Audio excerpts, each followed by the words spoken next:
A sign of the times, but a plan of action to try and prevent school shootings at Oregon schools. We learned a state task force looking at school safety wants to see Oregon start a statewide student threat assessment system. We wanted to know just how this would work and, more importantly, help protect our students. So our Amy Fraser is in the newsroom now to explain that. Amy.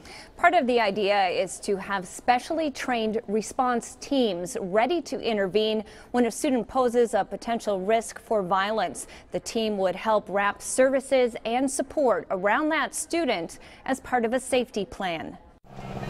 It's a tragedy our community will never forget. In June of 2014, a 15-year-old Reynolds High School student shot and killed another student and injured a teacher before taking his own life.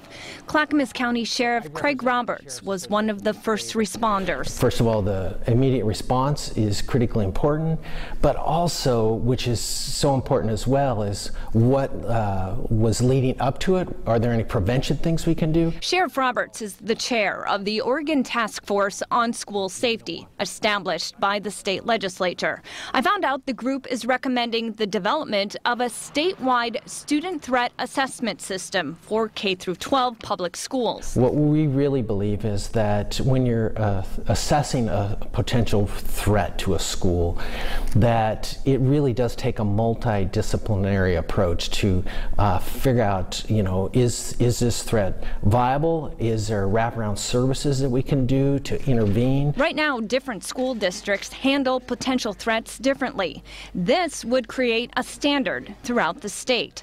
As part of that standard, a team of experts from mental health professionals to law enforcement to school officials would work together to decide the best course of action for that particular situation. It could just be a verbal threat. It could be he has access to guns and also has some mental health issues. And so what is the best way to address that? Task force members will recommend the system to the legislature in February. Could this save lives?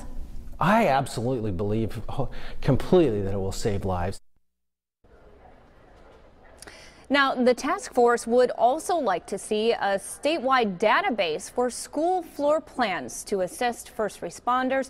They're also calling for a statewide tip line where parents, teachers, and students can report the potential for violence. We'll let you know how lawmakers respond during the next session. Reporting live in the newsroom, Amy Fraser, KOIN 6 News. Yeah, keep us updated, Amy. Thank you.